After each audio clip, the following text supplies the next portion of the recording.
আজ আমি আপনাদের সাথে হাতে মেখে খিচুড়ি রান্নার রেসিপি শেয়ার করব। খিচুড়ি রান্নার জন্য আমি এখানে নিয়েছি পোলার চাল এবং ভাতের চাল।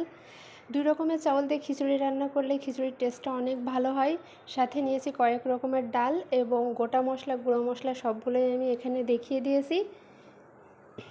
আসসালামু আলাইকুম, আমি লাবণী কিচেন বিডিতে সবাইকে স্বাগতম। আশা করি সবাই সুস্থ সুন্দর আছেন।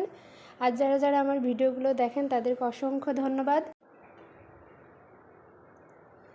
তাহলে আমি শুরু করি আমার খিচুড়ি রান্নার প্রসেস। আমি খিচুড়িটা রাইস কুকারে রান্না করব, এজন্য আমি চাউল এবং ডাউল দুইটাই ভালো করে ধুয়ে নিয়েছি একসাথে।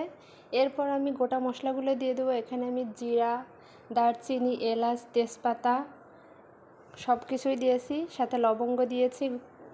এরপর আমি গুঁড়ো মশলাগুলো দিয়ে দেবো। এখানে আমি ধনিয়া গুঁড়া, শুকনো মরিচের গুঁড়া, গরম মশলার গুঁড়া, হলুদের গুঁড়া এবং পরিমাণ মতো লবণ দিয়েছি। এবার আমি পেঁয়াজ কুচি, কয়েকটা গোটা কাঁচামরিচ এবং কয়েকটা গোটা রসুন দিয়ে দেব।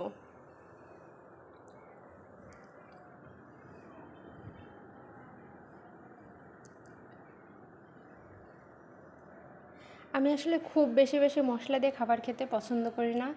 ঠিক পরিমাণ মতো মশলাই আমি দিই, যতটুকু খেলে ভালো হবে, টেস্টটা ভালো আসবে এবং স্বাস্থ্যের জন্য খুব বেশি ক্ষতিকর হবে না। আর সেটাই আমি আপনাদের সাথে শেয়ার করি। আর আমি খিচুড়ি রান্নায় সবসময় সরিষার তেল ব্যবহার করি। সরিষার তেলে খিচুড়ির ঘ্রাণটা এবং টেস্টটা খুবই ভালো আসে। এখানে আমি পরিমাণ মতো সরিষার তেল দিয়ে দেব। আর খিচুড়ি রান্নার আরেকটা জিনিস যেটা হচ্ছে মাখানো। খিচুড়িটা আপনি যত সুন্দর করে মাখাবেন, খিচুড়ির টেস্টটা খুব ভালো আসবে। তাই আমি খিচুড়িটা খুব ভালো করে হাতে মাখিয়ে নিই। মাখানো হয়ে গেলে ভালো করে পরিমাণ মতো পানি দিয়ে নেব। যে কাপে আমি চাউলটা নিয়েছি সেই কাপে আমি সমপরিমাণ খিচুড়ির পানিটা দেব। যদি আপনারা মনে করেন খিচুড়িটা ঝুরঝুরে করবেন তাহলে পানিটা সমপরিমাণ দিতে হবে, এবং যদি খিচুড়িটা নরম করা হয় তাহলে 1 কাপ পানি বেশি দিতে হবে।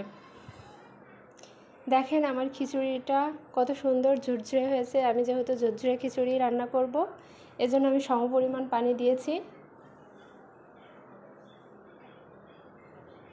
এবার আমার খিচুড়িটা আমি পরিবেশন করব। খিচুড়ি রান্না করলে সাথে তো কিছু কমন খাবার থাকতেই হবে, তার মধ্যে একটা হচ্ছে ডিম ভাজি। আর খিচুড়ির সাথে আম তেলটা তো আমার খুবই পছন্দের। আমি সব সময় খিচুড়ির সাথে আম তেল খেতে পছন্দ করি। আর এটা আমার আম্মুর হাতের বানানো, এবং সাথে মরিচ ভর্তা, এটা তো থাকাই লাগবে। আমার খিচুড়ি রান্নাটা ভালো লাগলে অবশ্যই আপনারা কমেন্ট করবেন।